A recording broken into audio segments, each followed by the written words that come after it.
hemos formado en cuidado paliativo pediátrico y que estamos en este momento ejerciendo en nuestro país, haciendo crecer esto, fortaleciéndolo, pues es realmente un placer poder dar inicio a este ciclo de conferencias que empieza hoy.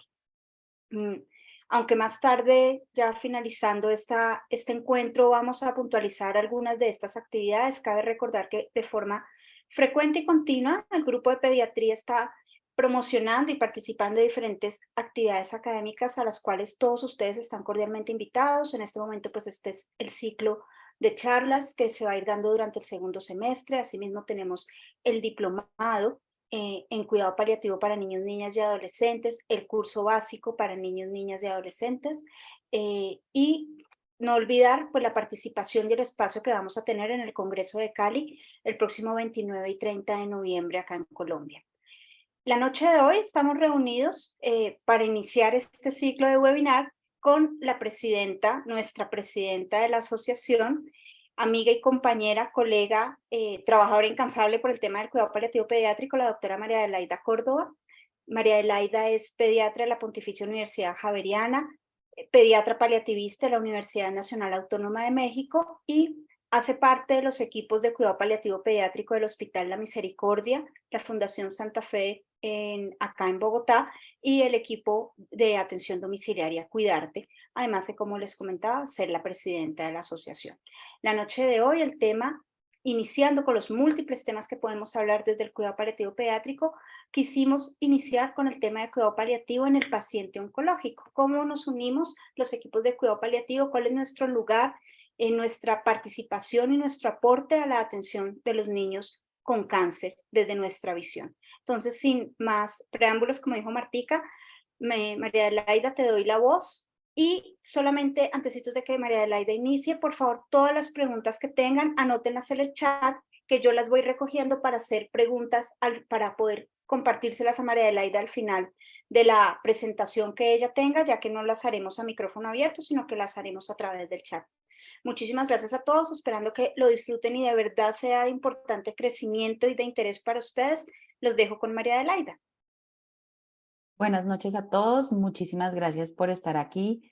Efectivamente, como les dice Natalia, para nosotros es pues motivo también de orgullo desde la asociación poder estar acompañándolos hoy, tener la compañía de todos ustedes y realmente poder estar en este escenario de ustedes. Hace unos años, y creo que este es un ejercicio que hemos hecho mucho en las últimas semanas, nos reunimos por primera vez acá en Bogotá, las personas que trabajamos en cuidado paliativo en Colombia, en el pediatría específicamente, y realmente éramos muy poquitos. Y ver que hemos crecido y todas las cosas que hemos alcanzado en el país, para nosotros pues es motivo de orgullo y también es un motivo pues muy importante poder compartir eso con ustedes. Les agradezco pues estar acá. Para mí este tema es un tema fascinante, me gusta muchísimo el tema del cuidado paliativo en el niño con cáncer infantil. Y hoy quisiera hablarles un poco acerca de la integración temprana del cuidado paliativo y la oncología pediátrica. Entonces, vamos a retomar un poco nuevamente cuál es el concepto del cuidado paliativo, cuáles son sus objetivos y cómo eso tiene un rol muy específico en el manejo del paciente con cáncer infantil. Como ya muchos de nosotros sabemos, el cuidado paliativo tiene dentro de sus objetivos hacer una prevención continua y aliviar el sufrimiento de los pacientes que tienen enfermedades potencialmente mortales o que limitan su vida y hacer un acompañamiento de la familia. El cáncer infantil es una enfermedad que, si bien tiene una tasa de curación elevada y cada día más alta, sigue siendo una de las causas principales de mortalidad en los niños.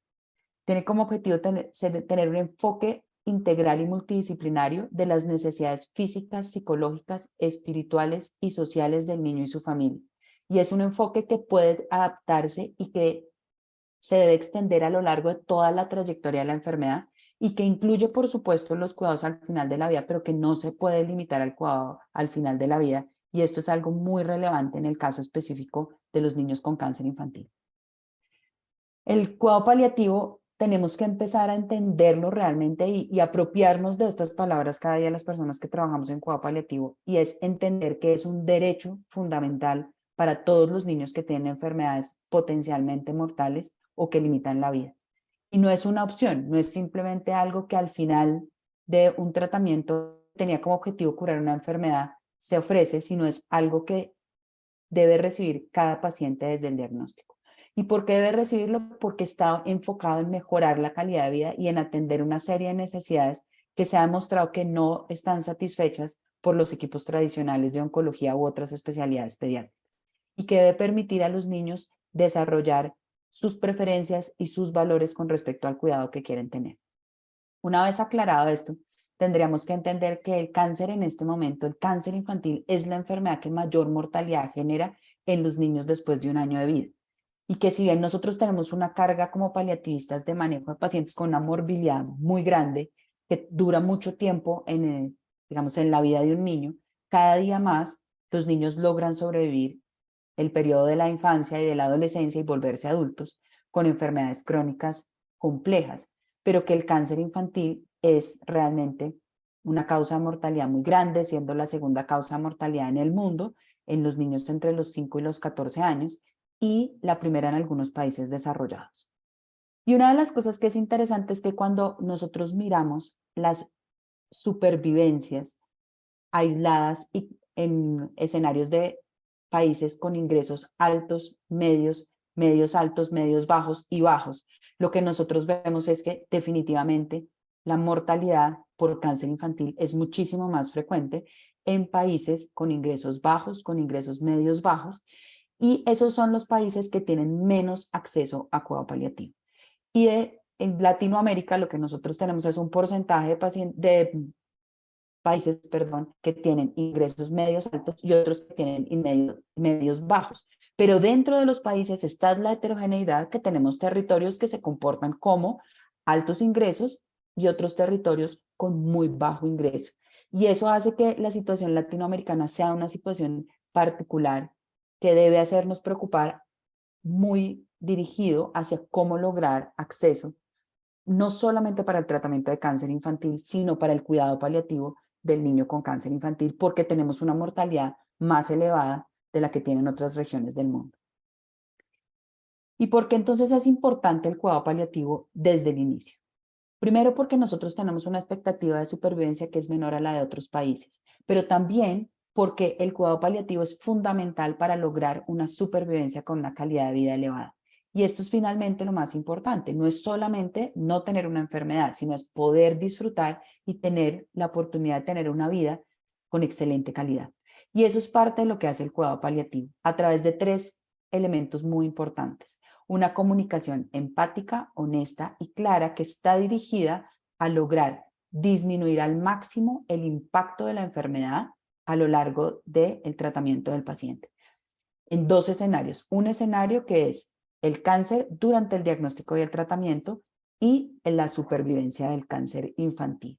Pero también entendiendo que a lo largo de esa enfermedad hay situaciones desde el punto de vista físico que se viven, pero sobre todo hay una gran cantidad de carga psicosocial que genera gran parte de las secuelas del paciente que logra sobrevivir en términos de la adaptabilidad escolar, de volver a tener una vida realmente normal. Y finalmente, si uno piensa, todo el proceso que vive un paciente y una familia de un niño que tiene cáncer infantil a lo largo de 1, 2 o incluso a veces 3 años de tratamiento y seguimiento de recaídas y de múltiples complicaciones, al final tiene que ser vivida para poder vivir al final, si hay supervivencia, de la mejor manera, o al final, si estamos en un escenario en el que no hay una opción de curar al paciente, poder realmente preparar a ese paciente a acompañar a su familia a su fallecimiento.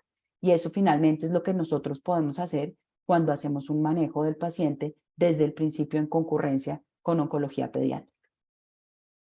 Y es que mire que el cuidado paliativo ha demostrado que mejora el control de los síntomas, mejora la percepción de calidad de vida relacionada con salud, mejora la satisfacción del paciente con respecto a su atención de salud y la percepción que él tiene, pero sobre todo ha demostrado mejorar la supervivencia.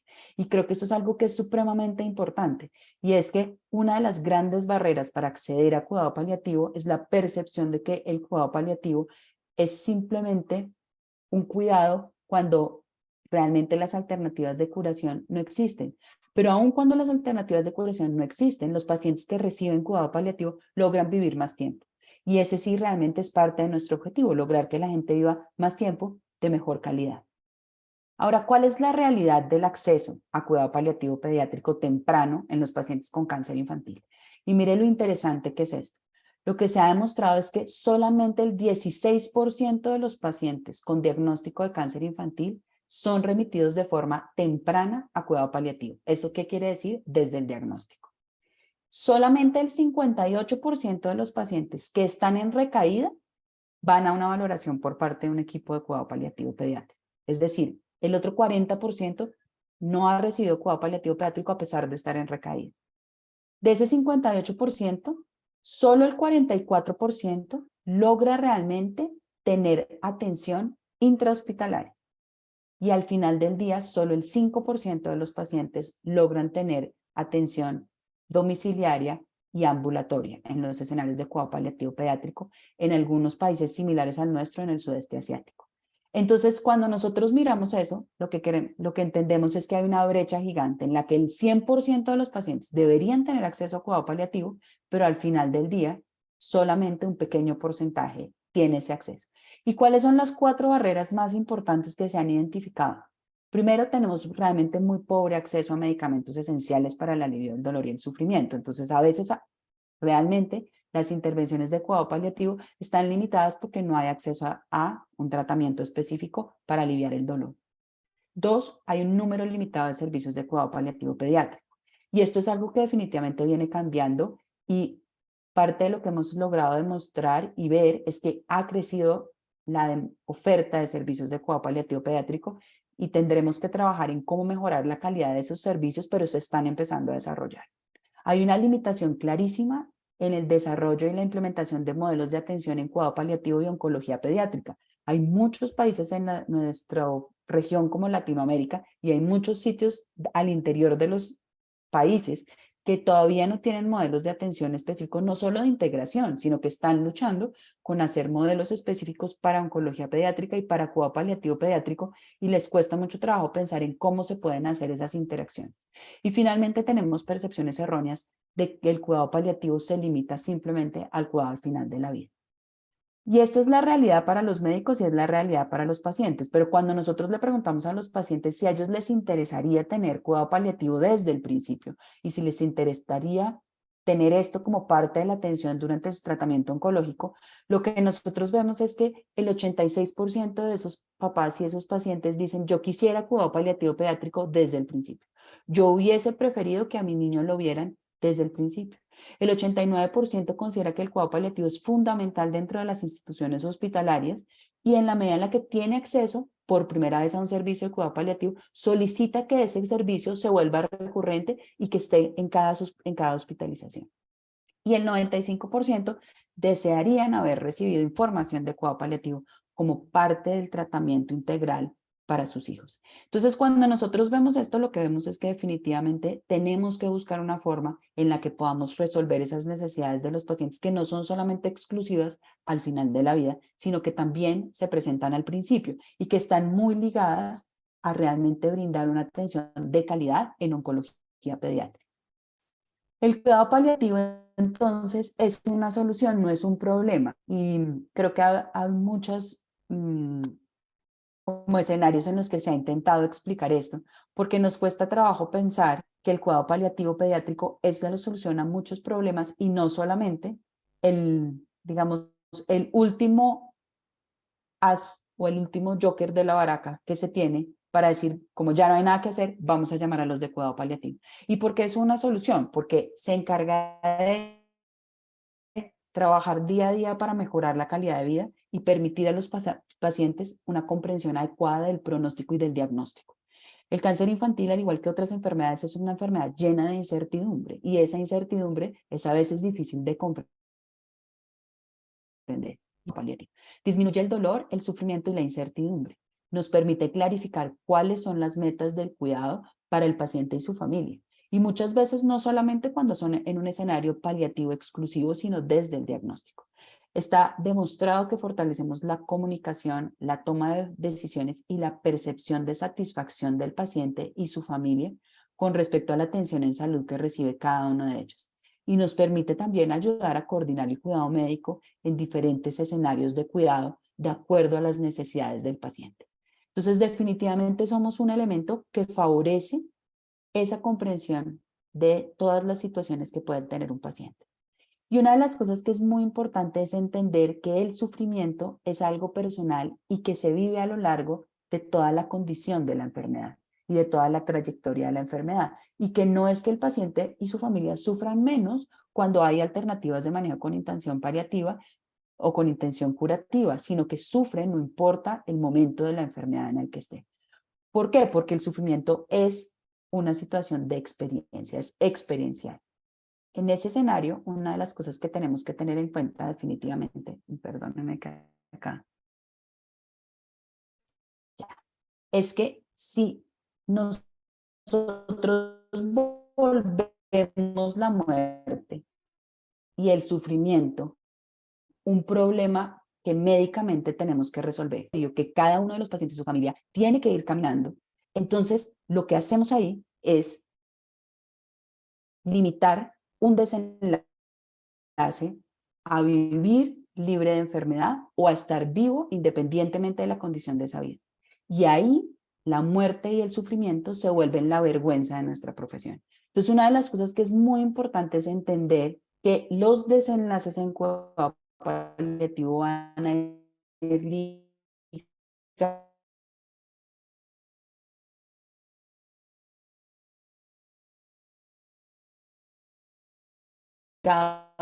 realmente es a las células a lo largo en algunos escenarios la muerte. Y una de las cosas que es muy importante es que es ese reconocimiento del sufrimiento lo que nos ha permitido a lo largo de la historia del cuidado paliativo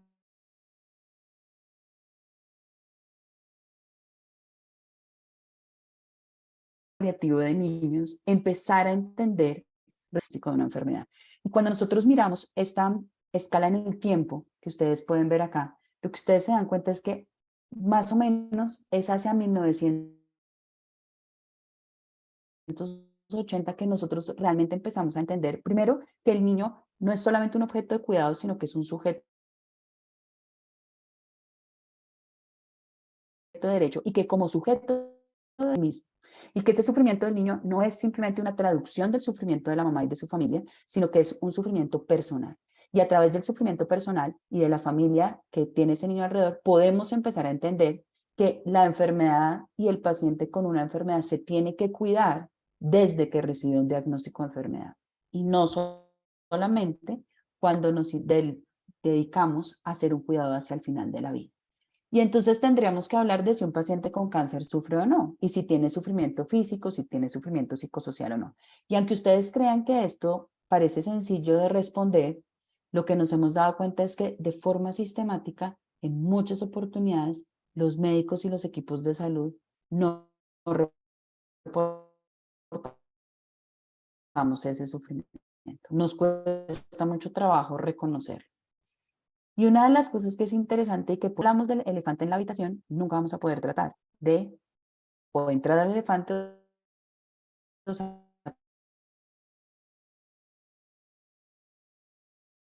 al elefante.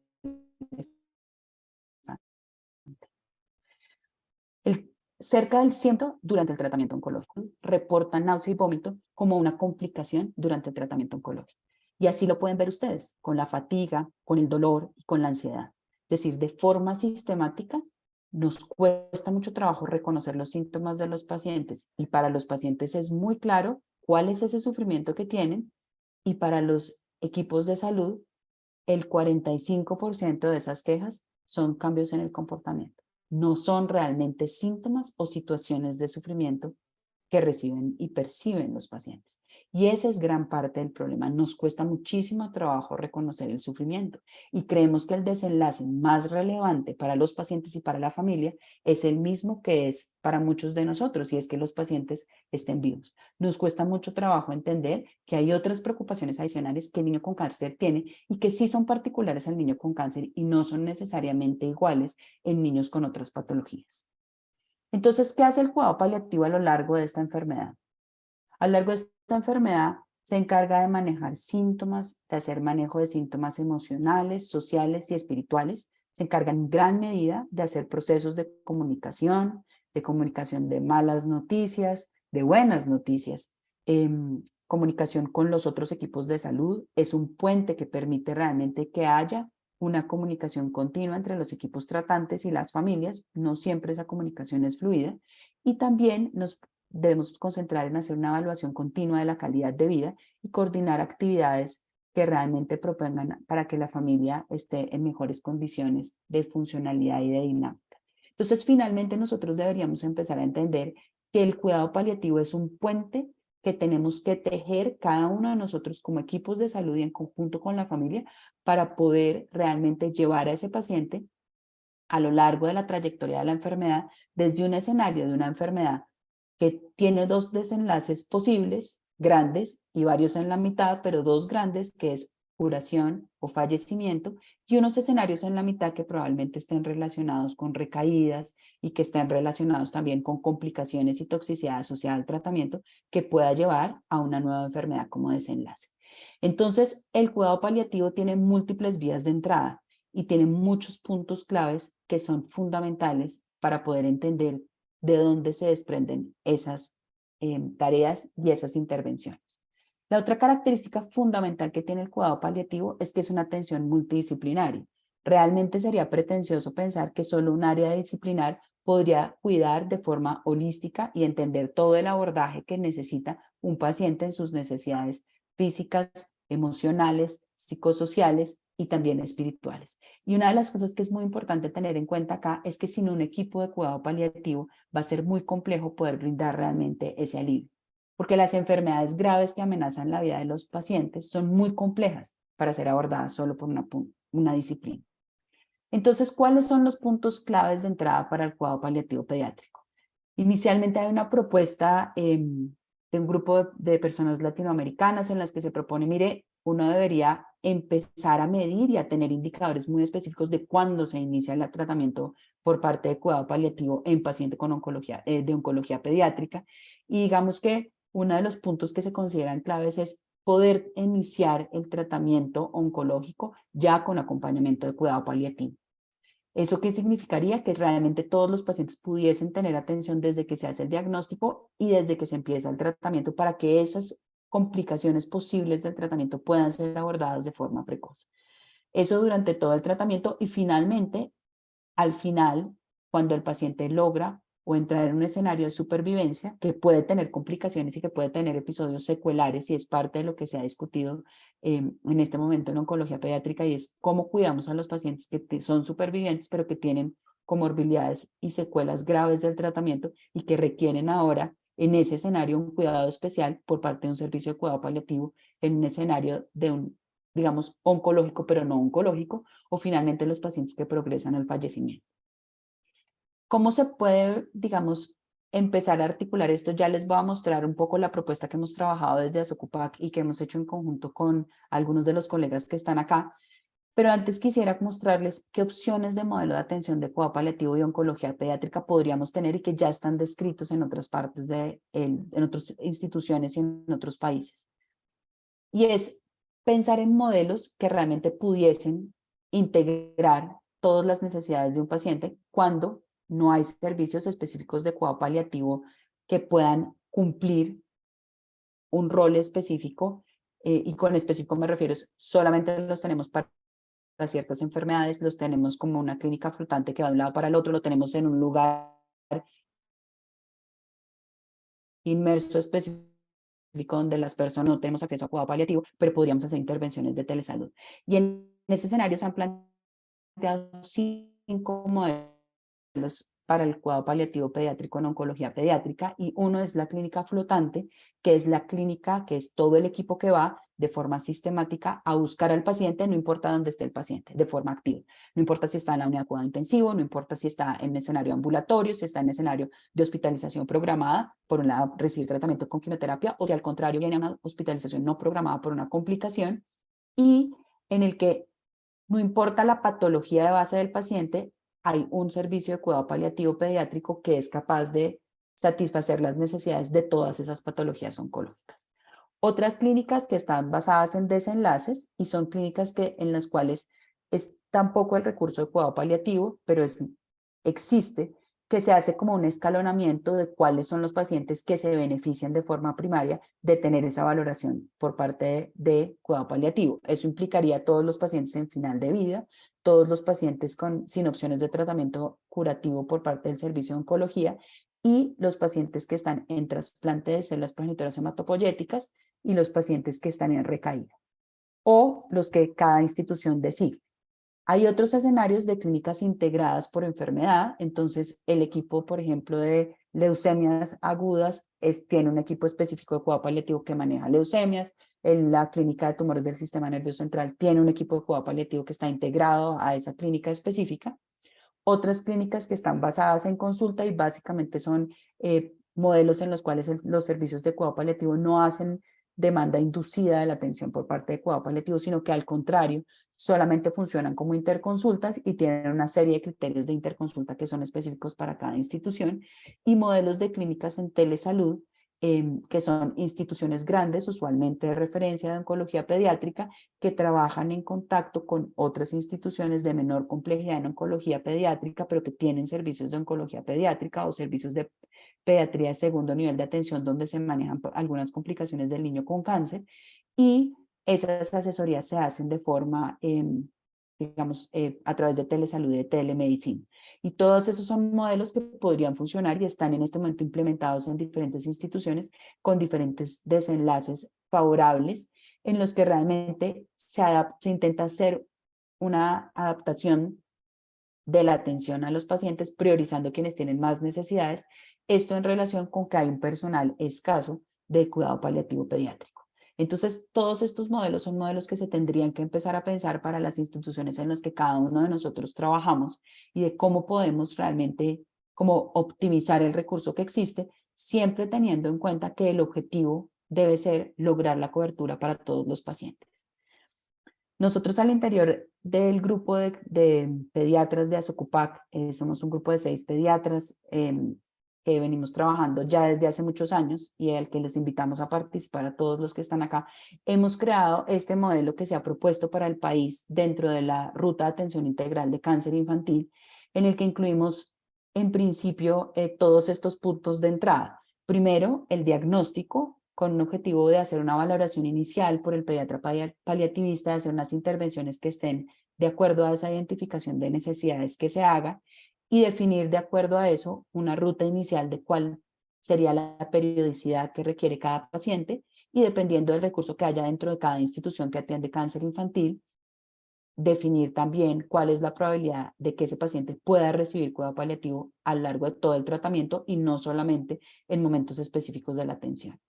Un segundo escenario en el cual si el paciente no ha ingresado en el diagnóstico o no se ha identificado, podamos identificar todos los pacientes que tengan síntomas de difícil manejo, que tengan como objetivo hacer una valoración médica y un plan de tratamiento a esos síntomas y que también tiene que incluir toda la valoración del equipo psicosocial para poder tener un alivio específico de cada una de esas áreas sintomáticas.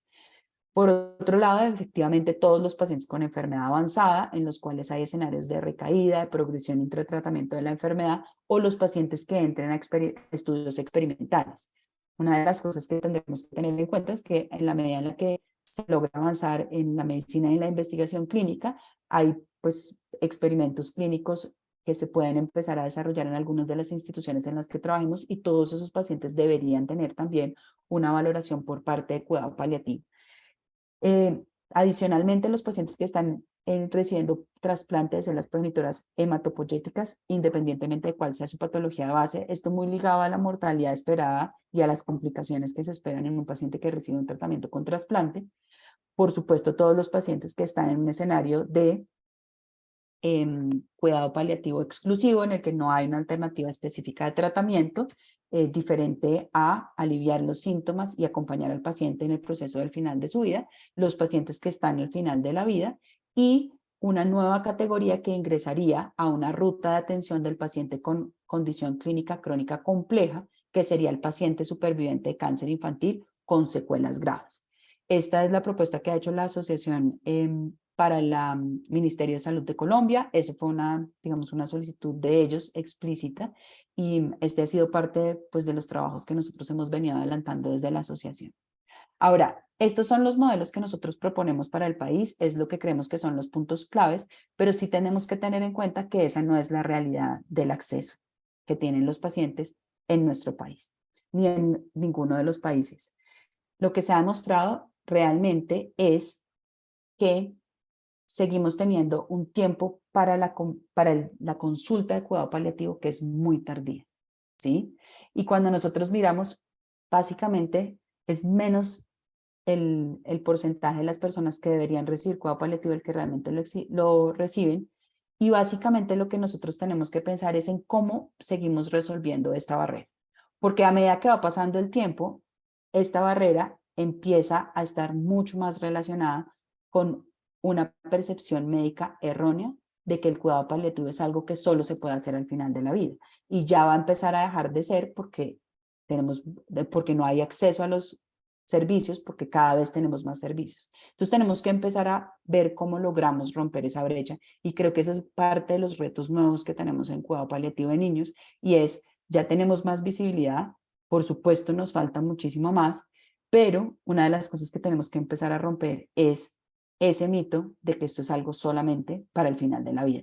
Si ustedes se dan cuenta acá, es mucho más frecuente lograr que realmente un paciente llegue a cuidado paliativo cuando no existen opciones de curación y al final de la vida, que cuando el paciente tiene una carga sintomática elevada, que cuando el paciente tiene una progresión de la enfermedad o recurrencia, o que incluso cuando tiene un diagnóstico de muy alto riesgo, cuando se hace el diagnóstico, valga la redundancia. Entonces es en eso en lo que tenemos que empezar a trabajar. No solamente en que existan programas de cuidado paliativo, sino que realmente se interconsulten los servicios de cuidado paliativo. Y para eso hay algunas recomendaciones muy importantes, y es siempre tratar de evaluar los síntomas en los niños con cáncer. Si uno evaluara los síntomas de forma sistemática en los niños con cáncer, probablemente encontraría un síntoma que es importante tratar y ante el cual uno puede invitar al servicio de cuidado paliativo. Nunca olvidar que solo el 15% de los servicios de oncología pediátrica invitan a cuidado paliativo desde el diagnóstico, es decir, hay 75% de niños por ahí, perdón, 85% de niños por ahí que no reciben realmente el tratamiento. Tercero, nunca escatimar en las estrategias para manejar los síntomas. Si no sabe, pregunte. Nosotros somos expertos realmente en manejar los síntomas, y si no sabemos cómo manejar algún síntoma, vamos a intentar buscar una estrategia en la que podamos realmente aliviar esos síntomas y ese sufrimiento del paciente. Entonces pregúntenos, nosotros estamos acá como paliativistas para buscar eso. Y esta es una estrategia que ha resultado ser muy útil en un escenario local intrainstitucional, y hay que pensar en cómo trabajar en eso. Ahora, también tenemos que pensar en cómo lograr realmente una integración desde el punto de vista global. ¿Por qué? Porque nosotros tenemos que tener un marco de política pública en el cual realmente exista un financiamiento y exista como tal dentro de los países el reconocimiento del cuidado paliativo pediátrico como uno de los derechos de los niños, por un lado, y por otro lado como uno de los sistemas de uno de los servicios de los que debe disponer un sistema de salud. Entonces, definitivamente tenemos que trabajar en cómo desviar esa atención que tienen tantas veces los adultos hacia los niños en poder mejorar el acceso a cuidado paliativo desde la política pública. También tenemos que trabajar en los sistemas de salud.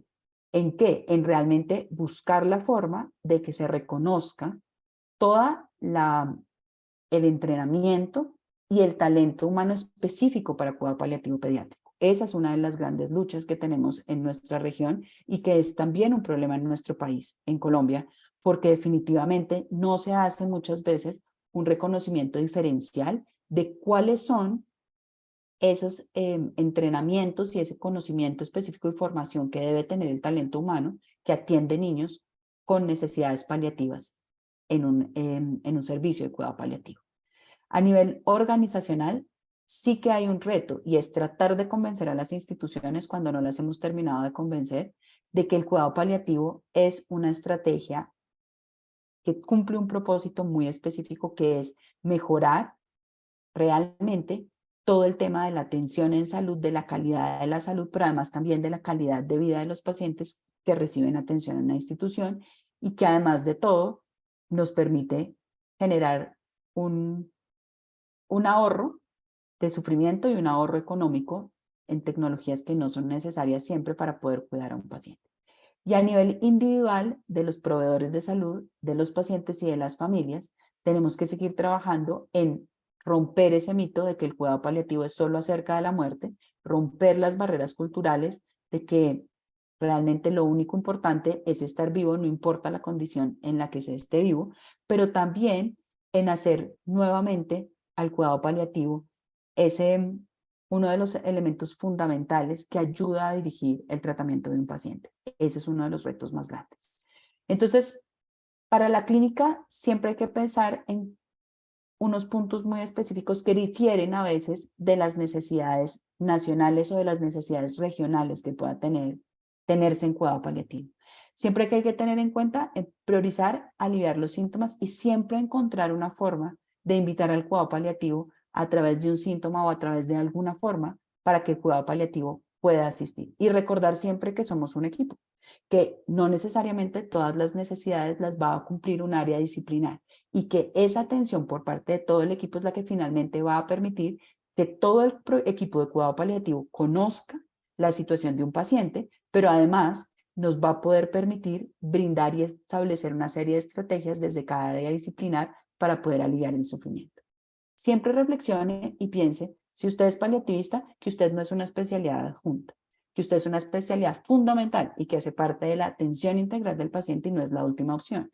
Y si al contrario usted es pediatra, es oncólogo pediatra o tiene otro tipo de formación, también piense que el cuidado paliativo no es una opción, que el cuidado paliativo hace parte integral de la atención de sus pacientes. Recuerde siempre que lo importante es la carga de la enfermedad, no siempre la carga, no siempre la enfermedad. A veces lo más importante es sentirse bien y sentirse bien es distinto a no sentirse enfermo. Piense en el chance de curación que tiene un paciente y si en algún momento hay un paciente que no haya sido visto por cuidado paliativo o en el que usted perciba que de pronto la información que está recibiendo acerca del pronóstico o que la ha entendido acerca del pronóstico y del diagnóstico no es la correcta, recuerde que también en eso podemos ayudar como paliativistas. Y finalmente no se centre en el pronóstico, céntrese siempre en vivir, porque finalmente todos estamos vivos hasta que un día nos morimos, pero todos los otros días estamos vivos y esa vida es la que hay que cuidar. A nivel nacional siempre piense en que tiene que existir una política pública que le permita trabajar dentro de su país en el desarrollo de cuidado paliativo. Siempre también mire que para eso usted necesita medicamentos, porque usted no puede prometer aliviar los sufrimientos si no tiene medicamentos ni tiene herramientas con qué hacer. Necesita educación para realmente poder lograr formar ese personal y ese talento humano en salud, pero también para formar a las comunidades y a las familias en que pidan cuidado paliativo y lo consideren parte fundamental de su atención y en sus colegas para que le pasen interconsultas y entiendan que el cuidado paliativo hace parte fundamental de su atención. Haga una evaluación de la situación local, identifique sus barreras y sus oportunidades y finalmente, una vez las tenga identificadas, establezca un plan de trabajo para con base en eso lograr realmente incrementar el acceso. Seguramente, si ustedes hubiesen hecho esta reflexión hace 6 años en el país, la situación era muy distinta a la que tenemos en la actualidad. Y eso es un proceso continuo que aplica para todos los escenarios, pero que sobre todo aplica para el nacional. Ahora, otra cosa que es muy importante es que con todo el advenimiento y las novedades de la medicina translacional y todas las cosas nuevas, una de las cosas que tenemos que entender es que el cuidado paliativo parece un medicamento de la medicina translacional. Tenemos la evidencia que mejora la calidad de vida. Tenemos la idea de que definitivamente ayuda. Tenemos estrategias que nos permiten implementarlo. Tenemos está regulado por muchas de las legislaciones de nuestro país. ¿Qué nos falta? Llevar esto al paciente. Entonces también tenemos que entender cada día que lo que nosotros hacemos y que llegar a realmente atender al paciente es lo más importante.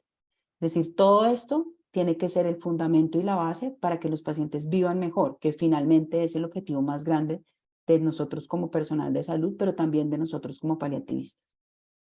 En conclusión, siempre identifiquen las barreras que pueden ser institucionales, con los pacientes puntualmente, con sus colegas, o pueden ser aún más grandes en términos de política pública.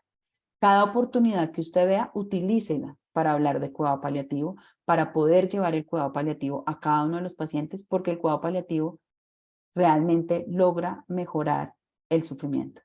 Trabaja en cabildeo. Hace unos días estábamos hablando, esto no es solo de muchos, es también mucho de ser consistente, de ser persistente, de ser resistente a veces y de ser resiliente a muchos escenarios de frustración, pero hay que seguir diciendo que el cuidado paliativo pediátrico es fundamental para la atención de los niños, que mejora la calidad de vida y solo a través de eso vamos a poder cerrar esa brecha.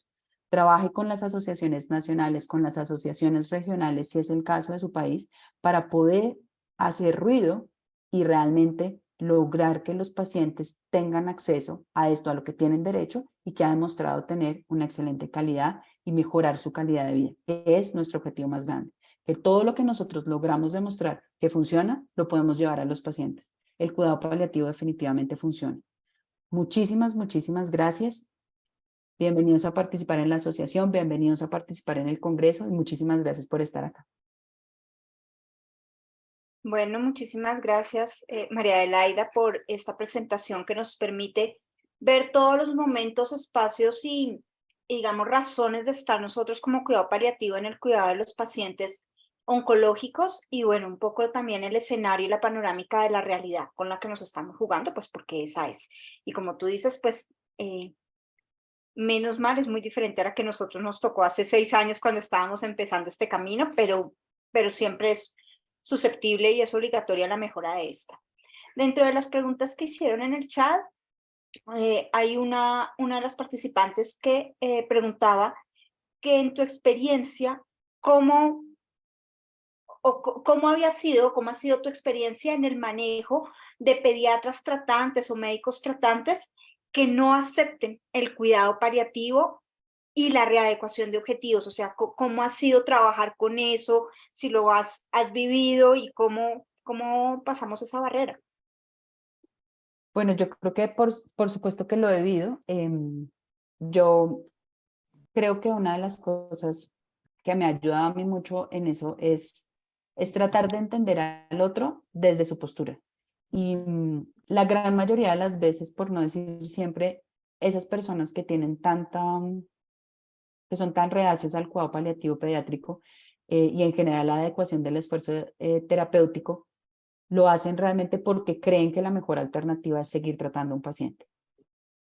Y una de las cosas que en algún momento logré identificar es un poco el tema de que no saben manejar los síntomas y les genera muchísima angustia saber manejar los síntomas. En algún momento yo tuve una discusión con un urgenciólogo pediatra cuando me estaba formando como paliativista en México y esa persona me decía, pero ¿cómo puedo yo permitir que un paciente muera con sed de oxígeno? Yo prefiero intubarlo, así se demore más tiempo en morirse. Y una de las cosas que entendí es que realmente muchas veces ellos no saben manejar los síntomas y es esa situación de los síntomas lo que genera más ansiedad para los médicos. Otras veces también debo confesar, y creo que es importante entenderlo, que hay que retirarse. Digamos que la ecuación del esfuerzo terapéutico en principio es algo que uno debe, digamos, como tener una postura muy clara y defender a sus pacientes, pero también los pacientes pueden tomar decisiones en las que nosotros no estemos totalmente de acuerdo.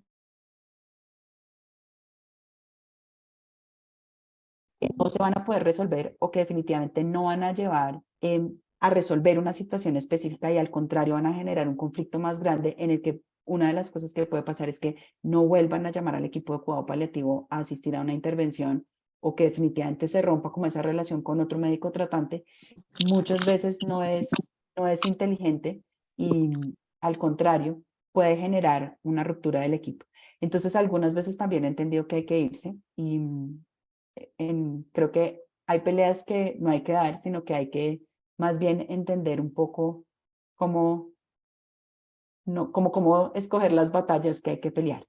La otra cosa es que yo sí creo que hay un punto ahí emocional muy grande y en el que uno debe ser muy honesto con sus colegas y es decir, lo primero que vamos a dejar sobre la mesa cuando no estamos de acuerdo con una situación es la emocionalidad. Es decir, emocionalmente yo podría estar en una situación en la que preferiría que un paciente no falleciera o que hay algunas intervenciones que de pronto van a generar ese sufrimiento, pero una vez uno logra romper esa barrera de la emocionalidad y entra como en modo, por así decirlo, lo lógico y lo congruente médico, es más fácil subsanar esos escenarios. Y lo otro que creo es que hay cultura institucional, es decir, cuando uno empieza a hacer cuidado paliativo en una institución que no ha tenido cuidado paliativo, realmente hay muchísima resistencia, muchísima resistencia, porque, porque realmente creen que nosotros vamos no solamente a acompañar a los pacientes al final de la vida, sino como decía al principio, es como si el hecho de que llegó el equipo de cuidado paliativo significa que el paciente se le van a dejar de hacer cosas y que ahora sí el paciente se va a morir. Yo digo que es como si las personas pensaran que ahora que está en cuidado paliativo se le activó un botón de autodestrucción y va a morirse en 5, 4, 3, 2, 1. Y eso no es cierto. Entonces, parte del trabajo es el día a día con los colegas y con el resto del equipo, contándoles qué es el cuidado paliativo, oyendo y un poco, muchas veces, solventando discusiones y situaciones que no siempre son exclusivas de cuidado paliativo, pero que sí le permiten ver a los pacientes y a los médicos y a los miembros del equipo médico y de salud cómo nosotros podemos resolver conflictos. Gracias, señora Adelaida. Otra de las preguntas que ha surgido acá es, bueno, ¿cuál ha sido tu experiencia o, digamos, el conocimiento que tienes respecto a los equipos de cuidado paliativo pediátrico a nivel domiciliario y cuáles consideras tú que son como los puntos claves que estos equipos deben tener en cuenta en los pacientes de los que estamos hablando? Bueno, yo creo que uno de los retos más grandes es, por ejemplo, en Colombia, los equipos de atención domiciliaria de cuidado paliativo usualmente están conformados más bien por médicos generales, por pues, miembros del equipo psicosocial y enfermería, que no necesariamente tienen un entrenamiento adicional en atender niños. Entonces, creo que lo primero es hacer una capacitación de esos equipos. También hay unos países en los cuales son los equipos institucionales de cuidado paliativo de niños que se movilizan a las otras instituciones y eso puede ser distinto. Creo que un gran porcentaje de los, digamos, de las dificultades que se pueden presentar en el domicilio se pueden solucionar de forma telefónica con un acceso continuo, con un acceso adecuado a los medicamentos para el manejo en el domicilio. Y definitivamente creo que la experiencia es una experiencia que está empezando a hacer. Realmente hasta ahora nosotros estamos en el proceso de formar equipos de atención domiciliaria en el país, de niños exclusivamente. Y la otra consideración que yo creo que es muy importante es un poco siempre una de las limitantes en cuidado paliativo pediátrico y es el tema de definir de forma más adecuada a los pacientes. Nosotros tenemos un gran porcentaje de pacientes que tienen necesidades de atención en salud grandes, que tienen condiciones clínicas complejas, pero que son muy estables y que de pronto se benefician un poco más de servicios de atención domiciliaria pediátrica de cuidado crónico y no necesariamente de cuidado paliativo en niños en domicilio. Entonces, creo que una de las grandes dificultades es definitivamente como poder separar esos dos equipos de atención y poder escoger bien los pacientes para realmente, digamos, no confundirlos, aunque puede ser que se muevan de un lado para el otro, no confundirlos y no ligarlos solamente a cuidado paliativo de niños porque puede ser que no se puedan satisfacer todas esas necesidades. Ese pensaría yo que es uno de los retos. Eh, Bueno, una pregunta que ha sido repetida es, ¿cómo sensibilizar al personal de salud que no hace parte de los equipos de cuidado paliativo ante el sufrimiento y las necesidades de estos niños? ¿Cómo qué intervenciones de sensibilización podemos hacer? Bueno, yo lo primero que creo que es muy importante resaltar acá es el rol de enfermería.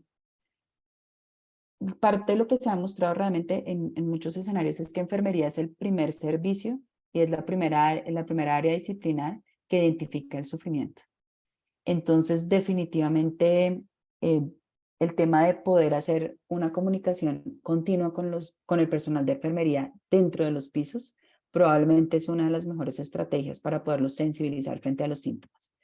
Segundo, no normalizar los síntomas y un poco hacer un poco de escándalo. Cada vez que es como este niño vomitó, entonces uno dice, no, imagínese, y este niño vomitó, y entonces, ¿qué le podemos poner? Podemos usar estas estrategias. casi que cada intervención que uno haga puede ser un momento educativo. Entonces, creo que esa es una de las estrategias. También existen listas de chequeo para el diagnóstico, para, digamos, el seguimiento de los síntomas. A veces una de las dificultades de eso es pues de pronto que la gente pone los valores, pero no necesariamente hace las intervenciones. Pero digamos que en cáncer infantil hay como 6 síntomas grandes que uno podría identificar, que es básicamente calidad del sueño, estado de ánimo, fatiga, vómito, dolor y apetito. Y si uno preguntara eso todo el tiempo, estaría bastante bien. Pero yo pienso que una de las cosas muy importantes es oír a todo el equipo de salud, y si yo tuviese que escoger un área disciplinar que es campeona en esa identificación, es enfermería sin duda. Entonces pienso que es un tema que se puede trabajar con enfermería. Y pues obviamente hay cursos que uno podría hacer dentro de las instituciones, otras cosas como un poco más tradicionales, pero un poco buscando la forma en la que aprendemos los adultos. Creo que una muy buena estrategia es definitivamente ese tema del día a día de ir capacitando, de ir contando, y es increíble, de pronto ya cuando uno mira hacia atrás uno se da cuenta realmente que ha logrado muchas cosas, no totalmente, pero sí muchas. Y creo que esa es una de las cosas que uno se ha dado cuenta. Cuando las enfermeras dicen, uy, doctora, ese niño tenía un vómito terrible, nosotros dijimos que les pasaban interconsulta. Ese es el tipo de cosas que yo creo que más ayudan en realmente generar un cambio cultural. Y creo que aquí, con ánimo de meter la cucharada, eso que dijiste de dejar de normalizar el sufrimiento es vital. O sea, es como, pues, sí, los niños con quimioterapia vomitan. Sí, obvio es que el cáncer duele. Sí, duele. Y no nos damos cuenta del impacto que tiene eso en un niño que, si además le sumamos que dejó su casa, que dejó el colegio, que está con sus compañeros, o sea, si a eso además le sumamos el sufrimiento multidimensional y entramos a normalizar el si vomita, si le duele, si no come, es que es normal que con cáncer tú no comas. Oye, llevas un montón de tiempo, estás perdiendo peso, estás perdiendo masa muscular. Creo que debemos dejar de normalizar, y esto no es solamente en el paciente oncológico, lo que pasa es que es el escenario que nos reúne hoy, pero cuando tomamos otras poblaciones paliativas es lo mismo. Sí, el niño con parálisis cerebral, pues grita y se retuerce de dolor. Sí, normal, normal, la parálisis cerebral es normal esto. Y sí, normalizamos el sufrimiento y eso no debe ser. Esa fue la cucharada, la metida de cucharada. Eh, Había una pregunta que me pareció súper interesante, más que pregunta, aunque sí. Pregunta, ¿qué papel juegan los equipos de rehabilitación, de terapias en toda esta atención de la que estamos hablando? Bueno, yo creo que el rol de terapia también es muy importante y cada día más lo vemos. Un gran porcentaje, el síntoma casi que es más relevante a lo largo del cáncer infantil es la fatiga, y esa fatiga en gran medida está mediada por desacondicionamiento físico y pérdida de masa muscular. Entonces, definitivamente los equipos de rehabilitación tienen un rol muy claro en eso y en fortalecer y establecer estrategias para lograr que el paciente mantenga su autonomía a lo largo de la enfermedad. Y eso pues definitivamente hace parte fundamental de nuestro rol global como paliativistas. Entonces, ese sería para mí el rol. Y yo le adiciono el identificar tempranamente síntomas que los otros no nos estamos dando cuenta. Por ejemplo, eso, la pérdida de la fuerza, la pérdida de la masa muscular, el trastorno de glutorio, los problemas de atencionales y aprendizaje. Eso tienen más conocimiento, están más entrenadas y tienen el ojo todo el personal de rehabilitación que nosotros no nos damos cuenta, y no estamos hablando solo de escenarios paliativos exclusivos, sino toda la trayectoria oncológica. Cuando uno lee el impacto que tiene la enfermedad oncológica en los niños, con curación, digámoslo, pues es trastornos de aprendizaje, trastornos de atención, trastornos escolares, y bueno, terapia ocupacional tiene un papel fundamental en todo esto. Lo mismo, digamos, el papel de fonoaudiología en ayudarnos con el tema de la alteración del gusto, los trastornos de glutorios asociados a la parte oncológica, es muy importante. Yo creo que ya para ir cerrando, hay un colega que preguntó cuáles han sido los retos y cómo los hemos afrontado, creo que esto más como presidenta de la asociación, en el reto de avanzar en la atención de los pacientes no oncológicos, saliéndonos pues un poco del tema de hoy. Bueno, yo creo que el reto más grande en ese sentido definitivamente ha sido el lograr identificar otros pacientes que puedan ser sujetos de atención en cuidado paliativo y sensibilizar a los equipos tratantes de eso. Yo creo que el reto más grande y donde mejor hemos logrado continuar es definitivamente en el paciente con enfermedad neurológica, porque realmente los neurólogos pediatras, digamos, luchan todos los días con el pronóstico, pero tienen muy claro que sus pacientes tienen muchas necesidades. Eh, Hemos hecho un trabajo también grande de ir al ministerio, de reunirnos con las personas de talento humano, con las personas de la Dirección de Enfermedades Crónicas No Transmisibles, que es en nuestro país en donde están sujetos también todos, pues todas estas enfermedades, y definitivamente pues hacer como mucho énfasis en decir los niños tienen unas necesidades diferenciales, los niños son una población diferente, y si bien podría ser que, digamos, comparados con adultos no tienen una mortalidad tan alta, sí tienen un trabajo diferente.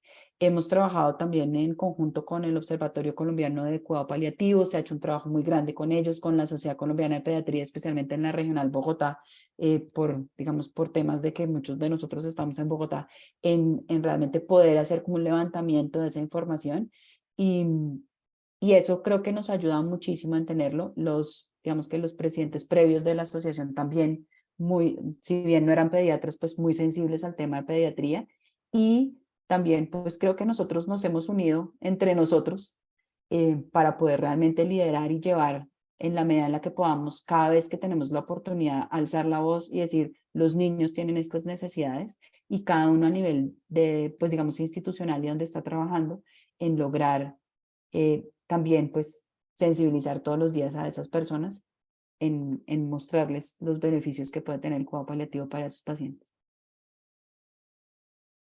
Gracias. Sí, Jenny, una de las participantes dice, importante también prevenir el síndrome del cuidador quemado, totalmente cierto. Vamos, lo mismo, los discursos que normalizamos, entonces, pues, sí, mamá, te toca estar aquí encerrada los no sé cuántos meses y años que dure el tratamiento, sí, mamá, es normal que dejes tirados tus otros niños, sí, pues a las mamás les toca dejar el trabajo y se nos olvida todas las repercusiones que tiene esto en el cuidador y en quienes lo acompañan, fundamental eso. Y como decía María Adelaida, es que esto no se llama medicina paliativa, se llama cuidado paliativo. Probablemente los pediatras no tenemos el ojo para identificarlo, o para evaluarlo, pero tenemos a los trabajadores sociales al lado de nosotros, tenemos a enfermería, tenemos a psicología y bueno, de todos ellos tenemos que echar mano. Ya ahora sí, Magis, para cerrar, nos comentan cuál sería, no cuál sería, porque sabemos la importancia del voluntariado en el cuidado paliativo pediátrico, pero como cuáles serían los tips en el ámbito del paciente oncológico dentro de la formación de estos voluntarios. Yo creo que definitivamente, pues hacer todo el tema del manejo sintomático, de reconocimiento de los síntomas más bien. Hemos normalizado muchísimos síntomas en cáncer infantil y eso es parte del problema. Segundo, sí creo que es muy importante, digamos, enseñarlos y documentarlos en todas las, digamos, las leyes que existen para tener un acceso adecuado a todo el tratamiento de cáncer infantil y al tratamiento de cuidado paliativo. Eso es algo muy importante y digamos que probablemente sea diferencial en diferentes partes del mundo y en la región en general, pero pues a nivel nacional en nuestros países siempre hay unas directrices. Tercero, creo que una cosa que es muy clara es que los pacientes necesitan acompañamiento, y ese acompañamiento también viene desde entender su sufrimiento y no simplemente desde brindar, como entre comillas, una solución posible. Es decir, a veces la gente tiene que simplemente quejarse y parte de lo que debe hacer el voluntariado es eso. Y creo que deberían tener una formación adicional en estrategias para manejo del duelo, sobre todo el duelo concurrente, no solamente el duelo de cuando el paciente fallece o la enfermedad.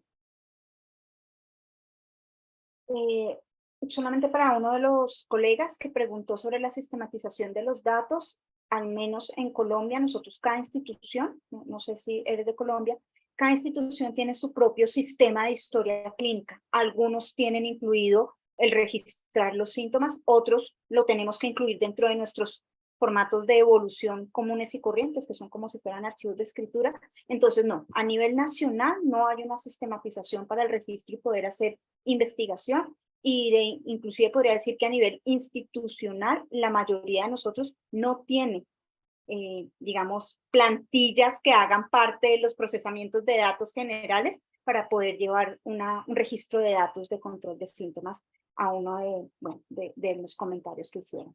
Muchísimas gracias, Magis, y bueno, ya todas y Magis. El María Adelaida me suena como si estuviéramos bravas. Así es.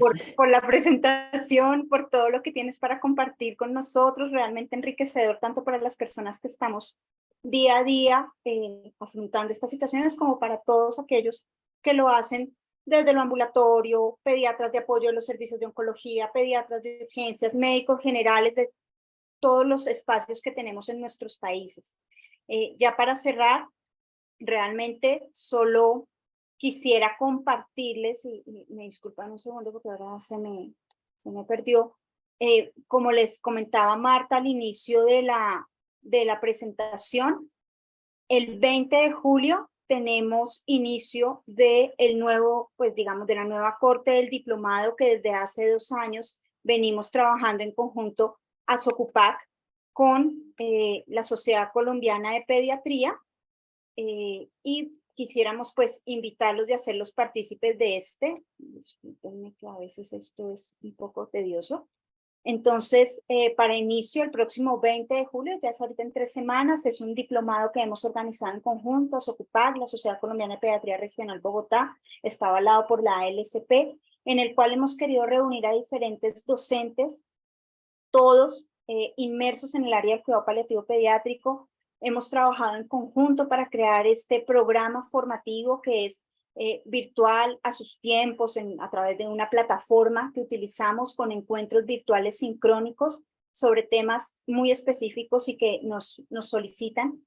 Lo hacemos a través de 12 módulos en los cuales pues buscamos cubrir la mayoría de los temas con una profundidad aceptable para el grado de formación que se está ofertando, que es un diplomado que certifica 150 horas de formación y que hemos visto ha impactado de forma muy favorable a los equipos de atención a nivel Latinoamérica. Recordemos que pues, en nuestro continente no todos los países tienen sitio de formación formal a nivel, digamos, especialización o subespecialización, ni en medicina ni en las otras áreas que hacemos parte del cuidado paliativo. Entonces, pues, digamos que nos hemos buscado formar de diferentes maneras.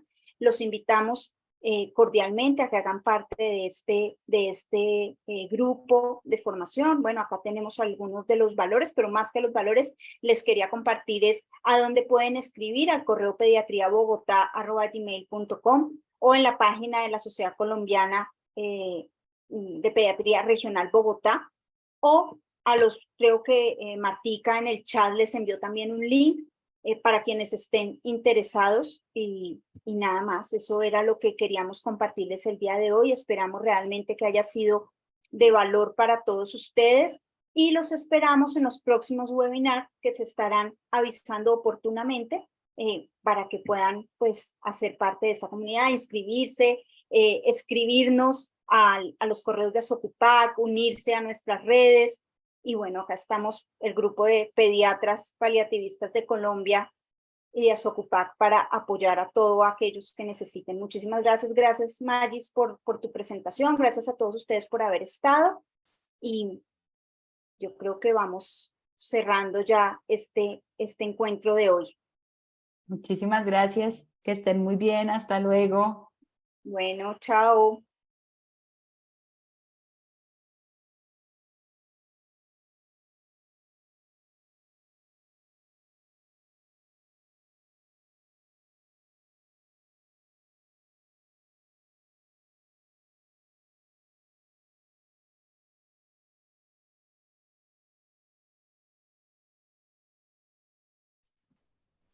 Gracias, buenas noches.